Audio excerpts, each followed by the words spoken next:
Land reforms bill assembly में पेश। वजीर आला हाजी गुलबरखान ने कहा है कि लैंड रिफॉर्म्स एक्ट की मंजूरी के बाद खालसा सरकार के नाम पर लोगों की जो ज़मीनें हुकूमत के कब्ज़े में थी वो आवाम की मलकियत में होंगी। हमने आवाम को ज़मीनों का मालिक बना दिया है।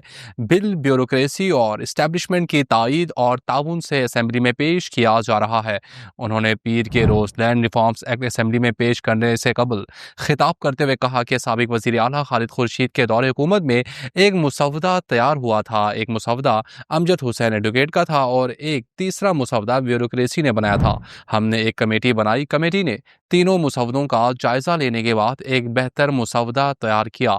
3 माह कबल काबीना ने उस मुसवदे की मंजूरी दी जिस पर कुछ अजला से एतराज़ात सामने आए, जबकि अपोजिशन ने भी इस बिल को मुतनाज़ा बनाने की कोशिश की, जिसके बाद हमने जल्दबाजी करने की बजाय तमाम अजला में आवाम से मुशावरत की। स्कर्दो और गिलगित के उलमा से भी मुशावरत की और वकला बिरादरी से भी मुशावरत की, जिसके बाद उनके जायज़ शिकायत का अजाला करने के साथ साथ उनकी मुस्बत तजावीज़ को भी बिल का हिस्सा बना दिया है।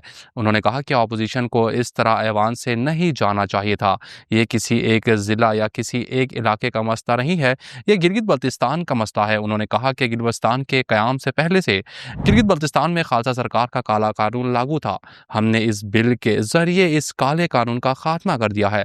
अमजद हुसैन एडवोकेट ने बिल पेश करने के दौरान कहा कि मैं पूरे गिलगित को चैलेंज करता हूं कि कोई एक आदमी इस बिल में एक खामी दिखाए।